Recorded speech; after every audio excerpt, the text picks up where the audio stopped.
begitu diucapkan soal pasar pramuka, maka seluruh fokus penelitian itu berubah menjadi makin dekat dengan pembuktian kepalsuan.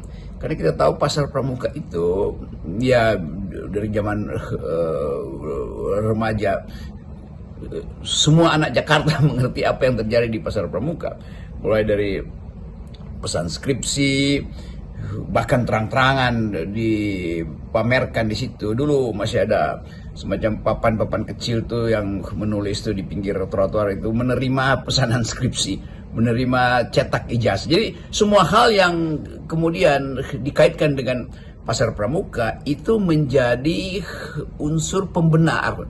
Karena hanya di pasar pramuka orang bisa memastikan, atau para sejarawan bahkan bisa teliti bahwa itu adalah pusat pemalsuan, dan itu terbuka terang-terangan tahun 80-an.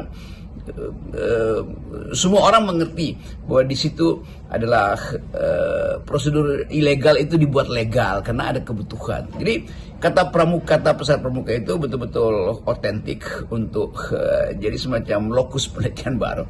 Dan tentu saudara Betor Suryadi itu mengerti, karena Betor adalah aktivis Jakarta yang lama juga beredar di sekitar pasar itu melalui jaringan LSM yang dulu disebut Pijar, dan itu menunjukkan bahwa Betor tidak main-main kalau dia harus menunjuk pasar pramuka itu sebagai lokus delikti pemalsuan ijazah Jokowi. Ya kita tunggu riset berikutnya. Dibiarkan riset itu tumbuh, jangan seolah-olah balik pada prinsip siapa yang mendalilkan dia harus membuktikan. Oh iya, tentu itu kalau di dalam hukum positif begitu, pidana positif, fisik.